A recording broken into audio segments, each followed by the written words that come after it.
Welcome to Little English Studio, the channel where we bring history, culture, and the wonders of our world to life in clear and simple English. Today, we journey into the deserts of Jordan to uncover the secrets of one of the most extraordinary archaeological sites on Earth. Carved from rose-red cliffs, hidden in a maze of canyons, Petra is a city that once thrived and then vanished, leaving behind breathtaking monuments and unanswered questions. Known as the Lost City and one of the new 7 wonders of the world, Petra is more than just ruins, it is a living testament to human creativity, resilience, and mystery. Let's begin our story. Petra lies in the rugged mountains of southern Jordan, about 240 kilometers south of Amman, the capital. To reach it, travelers pass through a barren desert, where the winds sweep across rocks shaped by centuries of erosion. The city itself is hidden in a valley, protected by sandstone cliffs that glow in shades of red, pink, and orange as the sunlight shifts through the day. This natural camouflage kept Petra safe for centuries, a secret known only to its inhabitants and passing caravans. The approach to Petra is legendary. Visitors must walk through a narrow canyon called the Sick, nearly 1.2 kilometers long and at some points only 3 meters wide. Towering cliffs rise 80 meters above, creating a passage both intimidating and awe-inspiring. At the end of the Sick, as the canyon opens, a breathtaking sight appears: the Treasury, or Al-Khazneh, carved directly into the rock face. It is one of the most photographed and admired monuments in the world, and the first glimpse of it feels like stepping into another time. But Petra is much more than a single building. Spread across 264 square kilometers, it is a city of tombs, temples, theaters, colonnaded streets, and sacred altars. For centuries it lay abandoned, its ruins whispered about by local Bedouins but unseen by the outside world. That is why it earned the name the Lost City. Petra's creators were the Nabataeans, an Arab people who rose to power around the 4th century BCE. They were nomads, desert traders, and ingenious survivors who understood the harsh environment better than anyone. By the 2nd century BCE, they had established Petra as their capital, turning it into a bustling hub of commerce and culture. The Nabataeans were skilled merchants who controlled caravan routes linking Arabia, Egypt, and the Mediterranean. Spices, silk, incense, and precious stones passed through their city, bringing wealth and influence.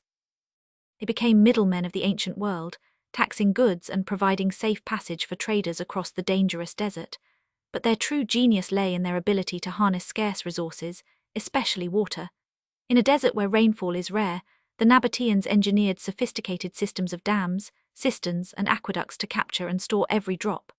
This mastery of water allowed them not only to survive but to thrive, supporting a population of tens of thousands in an arid landscape. The most striking feature of Petra is its architecture. Unlike most ancient cities built from brick or stone blocks, Petra was carved directly into the living rock. The Nabataeans chiseled entire facades, temples, and tombs into sandstone cliffs. The Treasury is the most famous example. Its facade, nearly 40 meters tall, is decorated with Corinthian columns, friezes, and statues that reflect a mixture of Greek, Roman, and local styles. Yet it was not a treasury at all. Most scholars believe it was either a royal tomb or a temple. Its nickname came from local Bedouins, who imagined treasures hidden inside. Beyond the treasury lies a vast city. There are more than 600 rock-cut tombs, monumental facades, stairways climbing to high places of sacrifice, and even a 7,000-seat theatre carved from the rock. At the heart of Petra is the Great Temple, a massive complex with courtyards and columns that once served as a civic and religious center. The monastery Ad-Deir is another jewel of Petra. Larger than the treasury but less ornate, it sits high in the mountains, reached by climbing 800 steps carved into stone. Its facade is 47 meters wide and 48 meters high, dominating the landscape. Some believe it was used for religious rituals, others as a meeting hall. This combination of artistry and engineering has left visitors speechless for centuries. Petra is not just a city of stone, it is a city of imagination, blending cultures, styles, and beliefs into something uniquely Nabataean. The Sick, Petra's main entrance, deserves special attention. This narrow gorge was once a riverbed, but the Nabataeans transformed it into a ceremonial approach. They paved the path with stone, carved channels to direct water, and lined the walls with niches for sacred statues. Walking through the Sick is like walking through a cathedral of nature. Sunlight filters down in narrow beams, the air cools, and echoes bounce off the stone. For ancient visitors, this journey must have been both humbling and spiritual, a preparation to enter the sacred city beyond. At the end of the Sick, the sudden appearance of the treasury is no accident. The Nabataeans designed the approach to impress, to make the first sight of Petra unforgettable. Even today, more than 2,000 years later, it still works. The Treasury is Petra's crown jewel. Its facade combines Nabataean creativity with Hellenistic influence. Corinthian columns rise to support a broken pediment, within which stands a tholos, a circular temple-like structure. Carved figures of mythological beings once decorated the niches, though many have eroded over time. Legends swirl around the treasury. Bedouins once believed that Pharaoh hid his treasure in the urn atop the facade, and bullet marks can still be seen from when they tried to shoot it open. Scholars now know that it was a tomb, most likely for a Nabataean king in the 1st century CE. Inside, the treasury is simple compared to its grand exterior, chambers cut into stone, silent and echoing, but its purpose was never to hold gold. It was a monument to memory, power, and the afterlife. If the treasury is Petra's most famous monument, the monastery is its most majestic. Built in the 1st century CE, it stands isolated high above the city. To reach it, visitors must climb steep stone steps, a pilgrimage that mirrors the sacred nature of the place.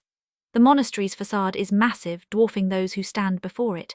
It lacks the delicate carvings of the treasury, but its scale commands awe. Scholars believe it was used for religious gatherings, perhaps dedicated to the deified Nabataean king, Obodas. Other sacred places lie scattered across Petra. The high place of sacrifice is reached by climbing rocky paths to an open-air altar, where animals and perhaps humans were once offered to the gods. From there, one can see the entire valley of Petra, a view both beautiful and haunting. Petra was not just a city of tombs and temples, it was a living community. Archaeological finds reveal houses, workshops, markets, and even baths.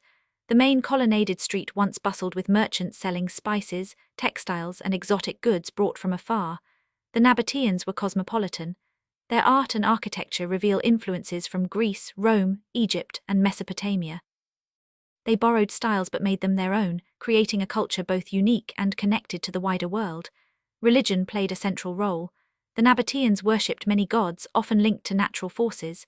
Their chief deity was Dashara, lord of the mountains, often represented as a simple stone block or beetle.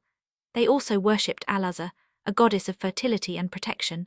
Festivals, sacrifices, and rituals would have filled Petra with music, incense, and color.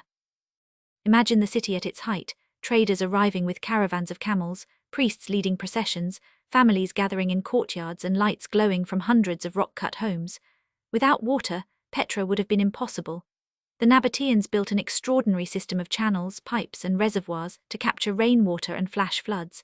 Cisterns carved into rock stored vast quantities, enough to support agriculture and a thriving population. This control of water gave Petra power. Combined with its location on caravan routes, it became one of the wealthiest cities in the ancient Near East. Goods flowed in from Arabia, India, and China, while Roman and Greek merchants sought spices, incense, and silk. Petra's prosperity drew the attention of empires. In 106 CE, the Romans annexed Nabataea, turning Petra into part of the Roman province of Arabia. For a time, Petra continued to flourish, with Roman-style colonnades and theatres added to the city.